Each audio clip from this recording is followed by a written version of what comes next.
Hey guys, how's it going? Today we're going to do another gun review. As always, got some trusty Scotch. This time is Lagavulin 16. Nice and smoky, a little bit of sweet. That's again the Lagavulin 16 out of Scotland. Elay single malt, pretty good. But today I'm going to be reviewing this. So, you guys may remember the A5 that I reviewed last time. Since then, I've gotten a gold trigger put on it. I've taken off the lacquer from the gun stock. I'm not a fan of lacquer at all, so I took the lacquer off and I have now sanded it down and finished it with probably 30 or 40 layers of linseed oil. Just dip your finger in it and rub it on. I put an 1.5 inch extension on here to get my length of pull correct. A new Pachmayr Field Large recoil pad. And as you can see, I've taken the lacquer off the fore end as well. And then I live in Birmingham, Alabama, and there's a awesome store called Tom Beckby, and they sell these little they call them shotgun loops, but it's really just a timber strap. So when you're in a duck blind, or not a duck blind, when you're on the beside an oak tree in flooded timber, you can hang this from the hook, whether you have a hook in the tree or from a strap. And without further ado, we will open up this old case. And voila. So this is, once again, that A5 is a 1971.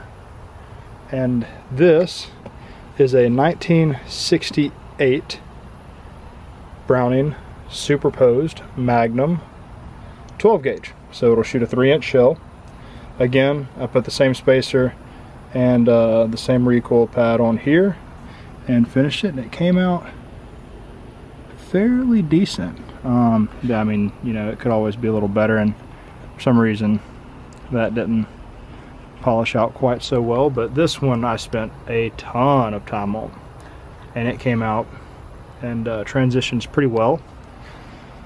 But I'll show you guys how to put this thing together, because there's a little, it's kind of quirky, and some of the features I've added to it. I forgot to mention I put mid beads on all of my shotguns. I put one on here, and there's one on the A5 as well, if it will focus. Let's see. Yep, there we go. So, if you're familiar with over-under shotguns, you know that they break in half. Some people call them break actions. But the Superposed is kind of odd. So most break action shotguns, the fore end wood comes off, and on the Superposed it's a little different. So if you pull the fore end latch, the wood actually slides up about an inch, maybe 3/4 of an inch, and it has a little tab that folds up. Once you have that tab open, make sure your ejectors are pushed all the way forward. Browning designed this the shotgun to kind of fill a gap.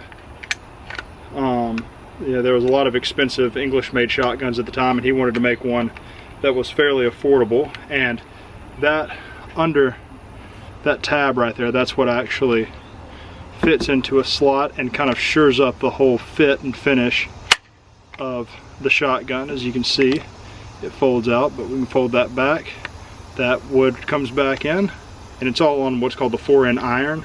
It's what the frame of the wood rides on, and that clips into the fore-end iron. Once again, I drilled a hole in the stock and put a sling swivel, if I can get a good angle on that. There you go. And put another one of these Tom Beckby tree straps on there. But as you can see also, I took the lacquer off of the wood and finished it with linseed oil as well. So this gun, a little history about it, it's from 1968. Which is one of the actual, I just read about this, it's a salt gun. Well, salt gun years. This and my 71 both could qualify as the salt gun years. However, neither one of them have any damage whatsoever from salt, so I know that they're not salt guns. I won't bore you with the details, but basically Browning signed a deal with the Morton Salt Company, I think in the late 60s, to cure their wood faster because they were selling shotguns so fast that they couldn't keep up production with the wood, with the kiln dried. So they decided they were going to sign a contract with Morton Salt, and they would coat the wood in salt so that it would soak up the moisture. Problem was, is when you put that wood on a metal gun, it will erode the insides of the gun, and this one works perfectly fine. As you can see, the lever to open the action is not in the center, so it's pretty still far forward. This gun looks like it's, I mean, lightly used, barely ever been fired. There's a couple nicks and bumps where you can see a bruise or two right there, where it definitely was used, but the bluing's nice. I got it actually as a consignment, so I believe this gun was just inherited, and the person who inherited the gun didn't know what they wanted to do with it or what they had, so they decided to sell it, and well, their loss is my gain on this one, I believe. But just a couple specs: it has a improved modified bottom choke and a full top choke for fixed chokes in the barrels, and you can see that's what it'll zoom in. That's what this, let's see, that's what these two lines mean, and that top line. So that means that asterisk means full, and this is actually improved modified. And yeah, so this is another Belgian made. It has the swooped Prince of Wales pistol grip, and I'm so far very, very pleased with this gun, and can't wait to get it out in the duck woods in the fall and shoot a couple doves with it. So this is a little overview of the gun. Pattern's great, especially with the Boss number 5s. I'm really excited for the Boss. I believe they're coming out with a number 9 for dove loads sometime soon, and I can't wait to put those through this. But hopefully this fall I can make a video of me actually using these on a hunt. We'll see y'all then. And just as a little final overview, I wanted to show the case one more time. I mean, it is absolutely immaculate. Very, very, very lightly used.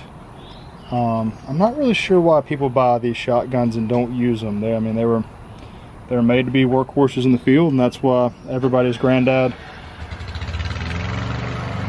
definitely had an old A5. Sorry, my neighbor just started up his lawnmower. But that's why everybody definitely had an old A5, and if they were lucky, they had a Superposed as well.